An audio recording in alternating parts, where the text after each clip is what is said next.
Good afternoon, everyone. Thank you so much for joining us today. This is called What's New in Webex, exploring the latest updates. I'm also here with the great C.A.L team, Dominique, Julian, and Pat. So let's get started. Our goal for our workshop today is really to learn about the newest Webex updates and how to utilize all the features to increase class effectiveness. So what that means is using all of these Webex tools to really help you to have a great and dynamic class. So let's do a quick overview of what we'll cover today. But first, let's talk about the tools that we do offer here at UDC. We have 4 different tools that includes Blackboard Collaborate, Microsoft Teams, Webex, and Zoom. We will be discontinuing our use of Blackboard Collaborate, so just keep that in mind. Microsoft Teams is great for small team meetings, but we really do encourage you to use either Webex or Zoom for your classes. If you do need help with setting that up, feel free to go ahead and contact us. I'll share some information at the end, but we really do encourage Webex and Zoom. We also have another webinar that we did last spring that covers all 4 of these tools with the pros and cons. So I'll also share that in the chat box as well. So our agenda for today, first we'll start with the personal WebEx room, how to record, and also screen sharing with Dominique.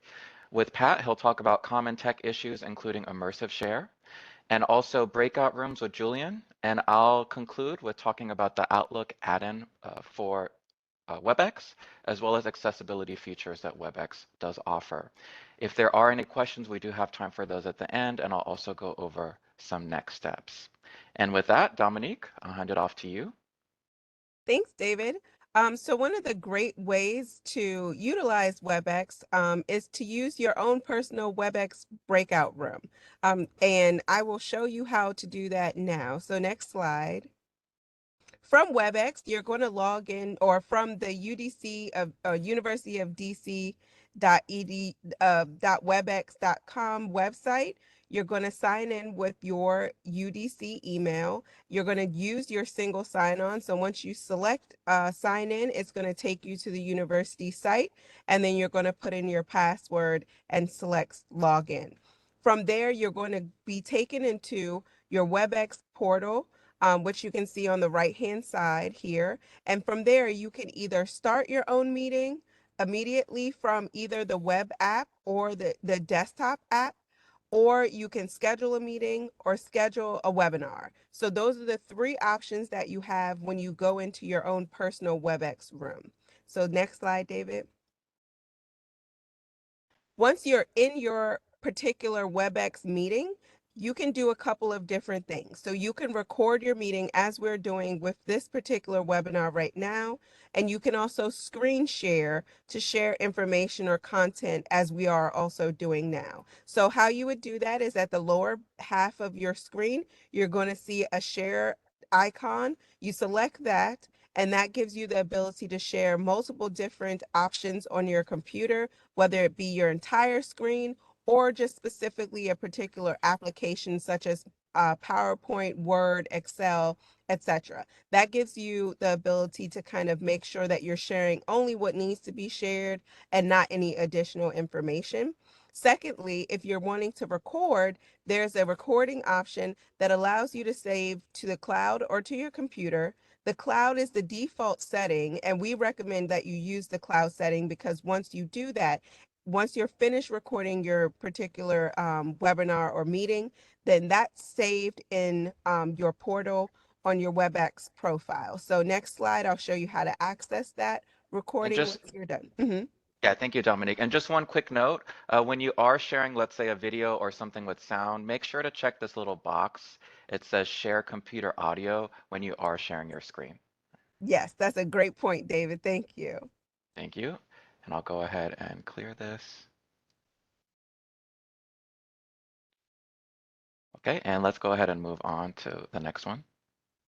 So once you are done with your meeting and you'd like to send out the recording to other people or you'd like to post it somewhere, you can go into your WebEx portal, and on the left-hand navigation side, you'll see where it says My Recordings or Recordings. From there, then you will see all of the listed recordings that you have available to access. You can either download them to your personal computer, or there's also an option to share the link to send out to people via email or through your chats. So once you select share, then that allows you to highlight, and you can also password protect that recording so that only people who have that password can actually view that recording. Thank you very much, Dominique. You're welcome. And let's hand it off to Pat. Thank you, David, and thank you, Dominique. Hello, everyone. So let's talk about some common tech issues, and then we'll get into some immersive features with WebEx. So some of the most common tech issues are because this is a conferencing platforms tend to center around audio and video settings. So I'm going to show you how to get to that, but just best practices in general before you start your meeting. You want to navigate to your settings, or if you're using the Mac, preferences, adjust your settings, test, and then you can join or start your meeting. So next slide, David. Let's look at how to do that. So to do that, we want to click on our initials, and we want to scroll down to preferences, or if you're using the PC, you want to click settings, and you want to select audio. And you can see right here, we have some options here. We can adjust the alert or ringer, and we can test that. There's a level meter as well. And there's also a volume slider. And we can adjust our speakers. Sometimes if you're using a computer, desktop computer, there's an internal speaker, or you may have a speaker on your monitor, right? So this drop down menu gives you the option to select which speaker you want and adjust the volume accordingly. I can adjust my microphone volume and test that as well. And again, you have the level meter and volume adjustment. But best practices, I would recommend that you would leave that option where it says automatically adjust volume. I would recommend you leave that set or leave that box checked and let WebEx adjust your volume for you, because this will help prevent any distortion. Your microphone, you don't want it too loud, but at the same time, you don't want it too low. WebEx has features built in that will determine how loud your microphone should be. You could be very close or you could be far away. I think it's best to let WebEx make those decisions, and it does that very easily, very intelligently. Um, all right, so let's get into another feature, that's called the smart audio feature. So, David, next slide. So this is a new feature that's again built right in, and this allows you to tell WebEx exactly what type of environment that you're recording in. So by default, it wants to remove background noise, which is great, because you may be in an environment where there's a lot of background noise. But additionally, there's another option that says optimize my voice, which again there's an explanation as to what that feature does. Removes all background noise and background speech. So you may be in an environment like a cafe, Starbucks, or something like that, where there's talking in the background and there's noise. So again, and there's other options too. Again, best practices, think about where you're are attending your meeting or presenting, and go in and adjust these smart audio options so that your viewers or participants or students, or if you're a student yourself, so that you can have the best experience. The participants and the audience has the best experience listening to you. And again, this is all built in. This is a new feature. All right. Okay, so let's talk about video. Let's go to the next slide, David. So that is the next tab over. And again, a lot of these settings are default, right? But you can go in where it says video adjustment and make those adjustments to the brightness, to the contrast, things of that nature. For me, I like to keep this set to automatic to allow my camera's built-in features to adjust the background, things of that nature. If you're using the LED light, your camera can automatically adjust those settings. In addition to the camera settings, you can also adjust your background as well. There's some stock background images that we have here, and also there is some animated background, which is indicated by the camera icon, right? Giving your more giving your WebEx experience more personal, right? You can go to a blurred background or you can select none. You can also use the plus sign to add your own personal background, your own picture, as you can see that I'm using right now, and also in my presentation, right? So again, these features allow you to customize your WebEx experience, allows you to make those fine adjustments before you start your meeting. Any questions from the team about this? No, this is great, and I think that having the option to adjust your background, that really helps you in any situation. Let's Yeah, say you're in a busy cafe or something's behind you that you don't want them to see. You can use one of these backgrounds. exactly, Yep. exactly. Like I said, I have my own personal image here, and I could be at work or I could be, like I said, in a cafe. You wouldn't know because, like I said, I've already adjusted those audio settings. I've adjusted my background, things of that nature. So, Yeah, uh, excellent. yep. And Speaking so, of that, Pat, go real ahead, go ahead. quick, I Yeah. remember some faculty members as an icebreaker, they'll have their students upload their own background. Let's say, what's Yes. your favorite cartoon? And maybe I have Yes. SpongeBob behind me. That could be a way you Mhm. can know more about me. Great, David. Yep. Great, David. That's a great point. This is a great opportunity to encourage student engagement, right? You can have students upload an image that pertains to the particular subject that you're talking about, and you can have a discussion around that. So, great point, David. Great point. I love it. All right, so let's move to the next feature. There's the tab, right? We're still in settings now. It's called appearance, right? So WebEx, I know a lot of times when we do these presentations, you always hear David say, hey, use your reactions to give us feedback, right? And I love David for that. But WebEx has added skin tone, right? So now I don't have to use my yellow hand anymore. I can select a nice brown hand, and that's actually a new feature to WebEx. So this gives you an opportunity to make your WebEx interface or experience more personable, right? More inclusive, right? Which is something that we're always trying to improve here at UDC. In addition to that, there's a new feature called Recognize Hand Gestures, right?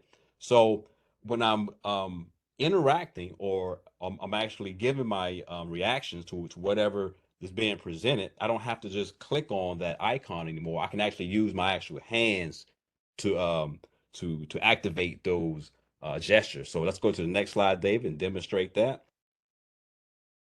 Right. So if I click on my reactions button here, and again, this is another option to turn that feature on. If it's not already set in my settings, I can turn that feature on. So now, if I want to do a thumbs up, I can just put my thumb up, and then it will activate that particular gesture. Or let's say I want to do a thumbs down, I can do that as well. Or let's say I want to put my hands in the air, I can do that as well. Or let's say I want to clap to give approval. It's going to activate all those gestures, right? So again, this is an opportunity. I know a lot of times, especially when it comes to high flex, we're trying to encourage students to turn on their cameras. This is a good opportunity for you to encourage your students to turn on your cameras and give you a reaction or provide a reaction to whatever the content is being presented. Any thoughts on that, team? I know it takes your breath away, right? It does. It, And it does. I can't wait to use this in the spring semester. And I have to say, Pat, working with the high flex rooms that we have here on campus, sometimes there are many students remotely joining the class, but with these hand gestures, the professor also sees this on the WebEx board.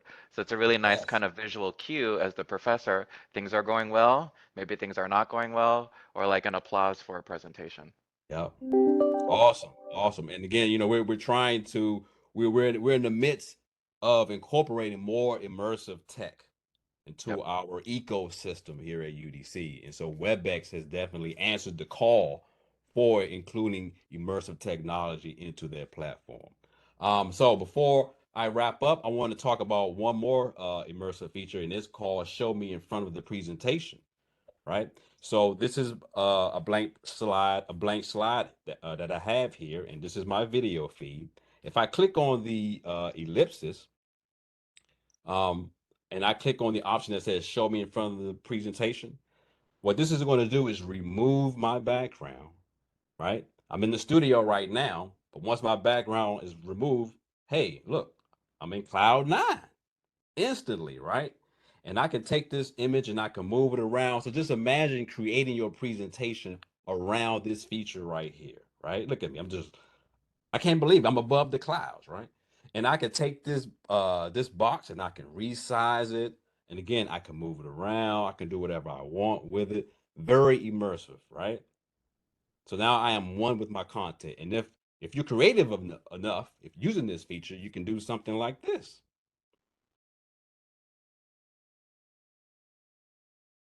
Okay. So again, creating a nice immersive experience. Again, you can create your presentation just centered around this feature alone, right? Again, we're in the midst of incorporating more immersive technology into our community, and again, Webex has definitely stepped up to the plate, giving us these options to do so. Any questions, team? Anything you want to add?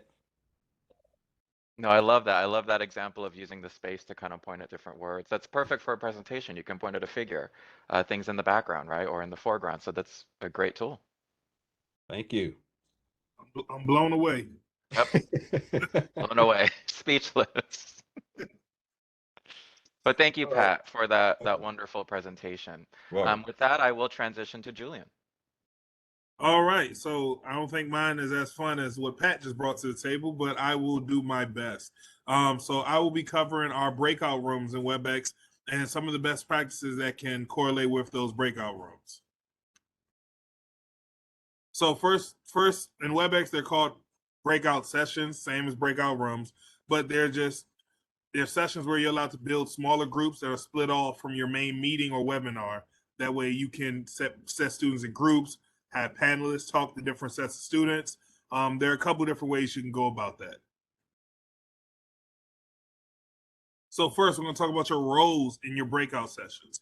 So there's a difference between your meetings and your webinars, and they come with different roles and different permissions for what you're choosing to use those breakout sessions for. Your meetings, their only roles for meetings are host, co-host, and attendee. If you are a host, you can allot somebody to be your co-host, and all those that do attend and participate in that meeting are the attendees.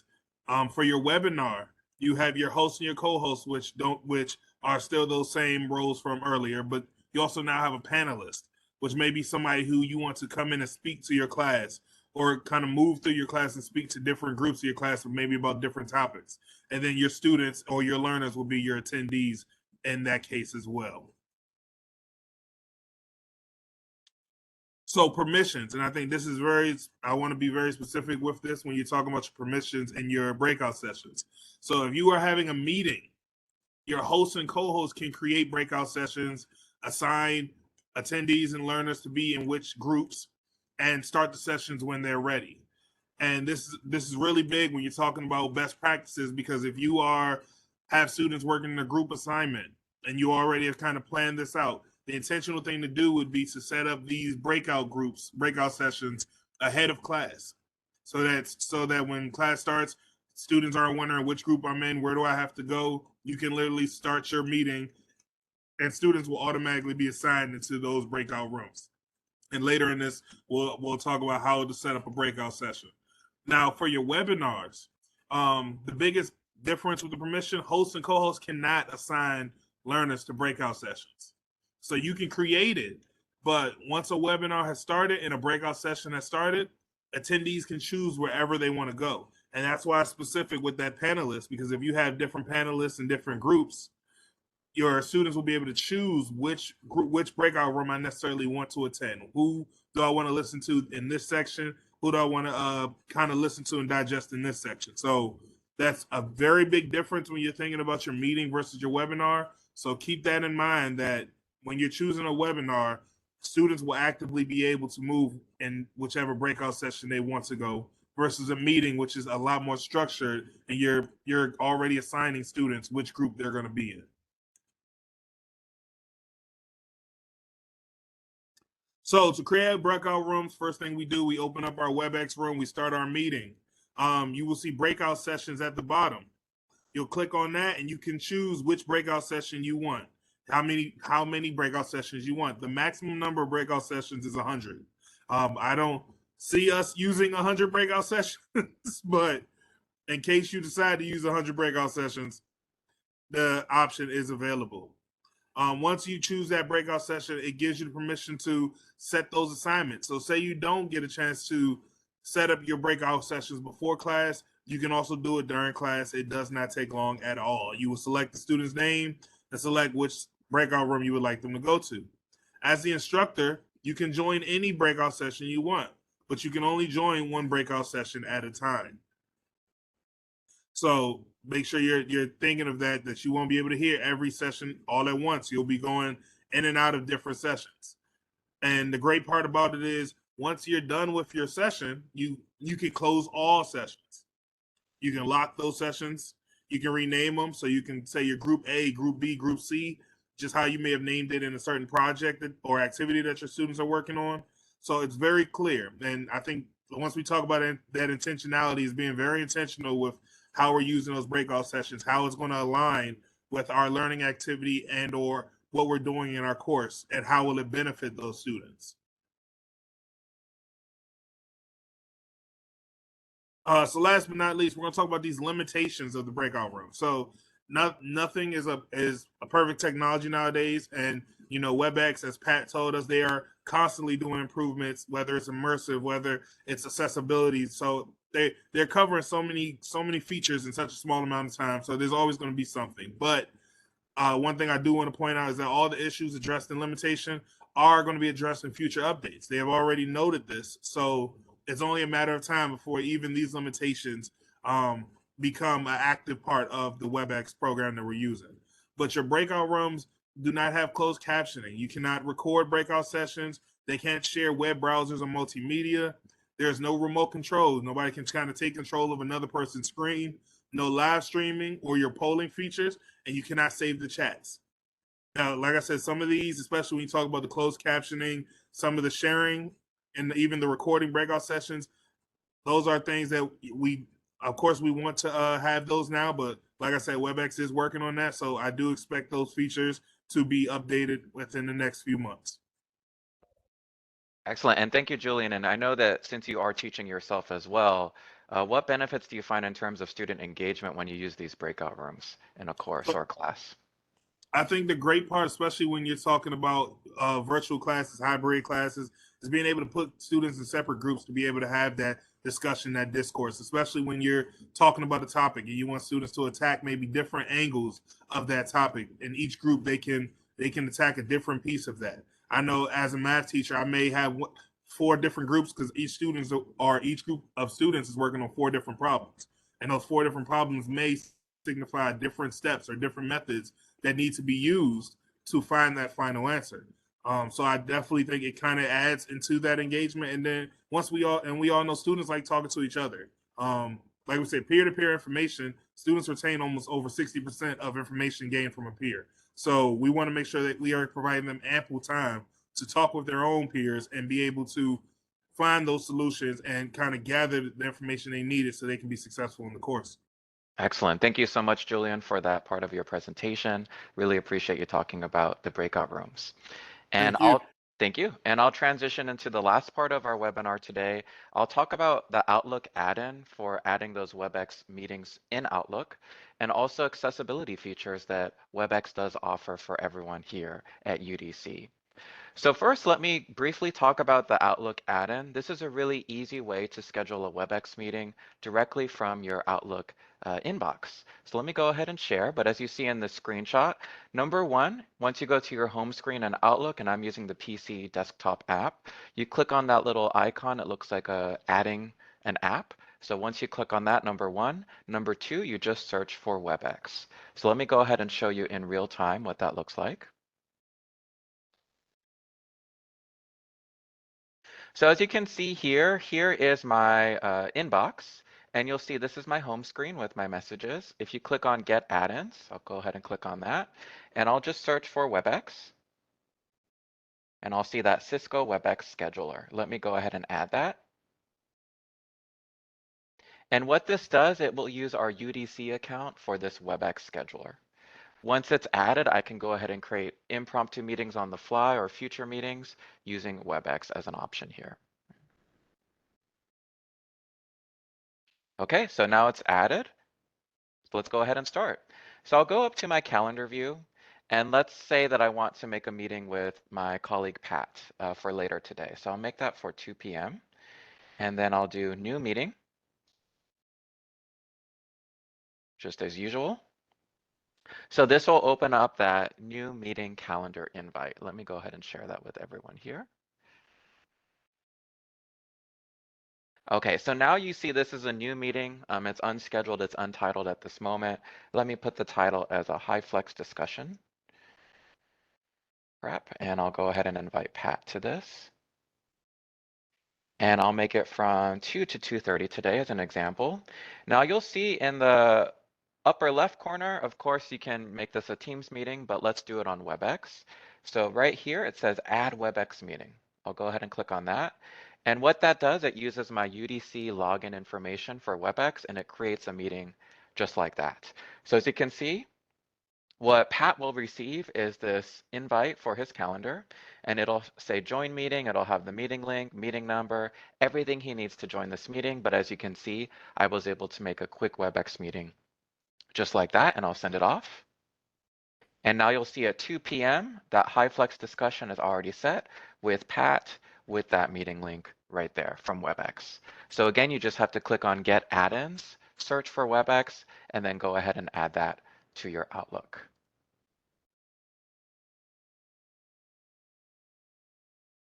So as you can see here, it's number 1 is finding that add-in, and number 2, just search and put Webex. Next, let me do a quick overview of all the accessibility features in Webex. So as Pat and Julian talked about, Webex is updating continuously, which is really nice for us. And here are some of the accessibility features, just to keep in mind. Of course, students and yourself can go ahead and customize the layout, closed captioning, voice commands, okay, Webex, highlight that or take a note, gestures, and keyboard shortcuts. So let me first walk you through on customizing a layout. Now there are different layouts that your students can use when they are taking a WebEx class or taking your class virtually. There's focus, the grid view. As you can see in this example, there are 9 sample pictures. Prominent, which puts a speaker as the focal point. Stack, which is kind of that default view. Let's say there's a PowerPoint here, and then there's a row of the attendees at the top. Those could be your students. Or overlay. So there are different options. Again, if you do want to use this, just go to more and then click on the different view options for your meeting. Next is closed captioning, and this is a really great service that WebEx provides. It also makes a transcript of the entire class that your students can also reference, and they can also click on one of the text or highlight that, and that'll take them to that point in the video. So to turn this on, you do have to put the WebEx Assistant feature on. In the lower left corner, in my example, you can see that circle that looks blue and green. Once you click on that, click on Turn on WebEx Assistant, and that will put the closed captioning on the screen, just like this webinar. Optimizing voice is something that Pat went over earlier. Let's watch a quick video of how to optimize voice, and I'll also go over the different options for you in WebEx.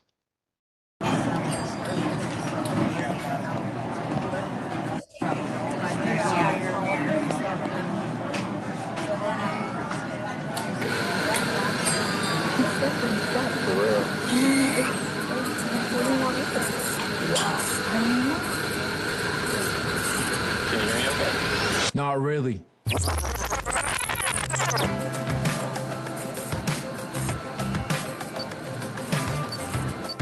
Can you hear me okay? Sounds great. Cool. Let's get to work. Do we have an update on the design? Good question. Let me ask Johnny.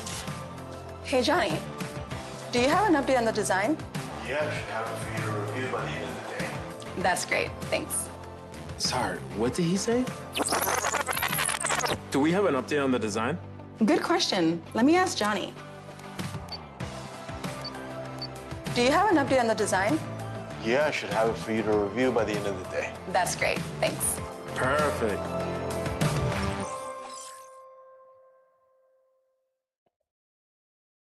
So as you can see in that video, Webex does provide several options for optimizing your voice, especially if you are in a busy environment. So again, next to that microphone icon, click on that up caret or up arrow, and you'll go to that Webex Smart Audio feature. By default, it's on noise removal, which really does a great job for optimizing your voice. But if you are in a busy environment, let's say a cafe or somewhere crowded on campus, you can also do optimize for my voice or optimize for all voices if there are several people presenting or speaking at that moment.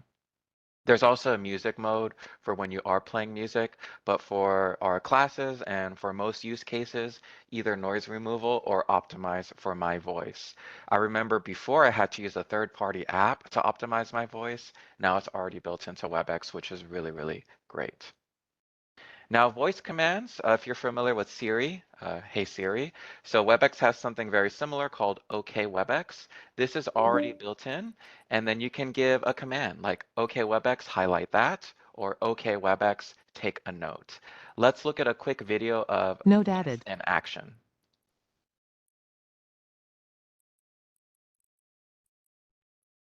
Great, Louise. Okay, Webex, highlight that. Okay, Highlighted. action item to define KPIs. Next steps, new task to track Richard's progress, and the final action item will be to review the marketing guide. Right then, I think that's everything.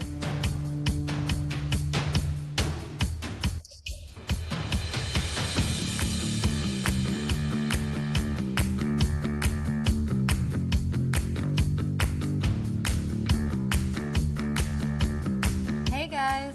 Hey Rachel, how's it going? I'll start with the last set of figures. So as you can see, Webex has these really smart features already built in with their Webex Assistant. So if you are highlighting things or making notes, you can also share those afterwards from the Webex universityofdc.webex.com website. Last but not least, I do want to go over gestures. Remember that Pat went over gestures. These are great kind of nonverbal cues that you can give to your professor or your students can give to you during class that just show that they're participating and actively listening. We have a thumbs up, we have the clapping, thumbs down. Pat also went over how to change the skin tone for these under the Appearance tab in Webex. And keyboard shortcuts are one more. I do use these very frequently. So if you do want to find the keyboard shortcuts quickly, and you can also change these as well, go to the Help tab at the very top of your screen when you are using Webex, and there's a keyboard shortcut, and then click on that. This will list out all the keyboard shortcuts in Webex. So the Control M is something that I use a lot. Once you do Control M, that will go ahead and mute you or unmute you. That's a really quick way to use a keyboard gesture or keyboard shortcut to quickly change an item or something in Webex itself. So with that, I do want to conclude our webinar session today. I really thank you for joining us today or watching this recording. I will share a couple different links in the chat box right now. So let me go ahead and highlight those. First one, we did do a web conferencing tools webinar back in April.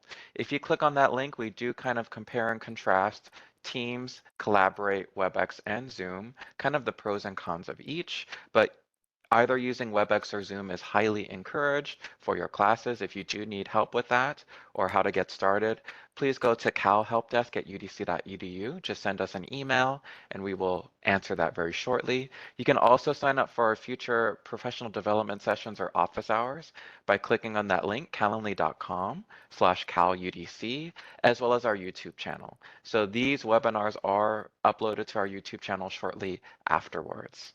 So with that, thank you again for joining us today. We hope you had a great informative session and we will see you very soon.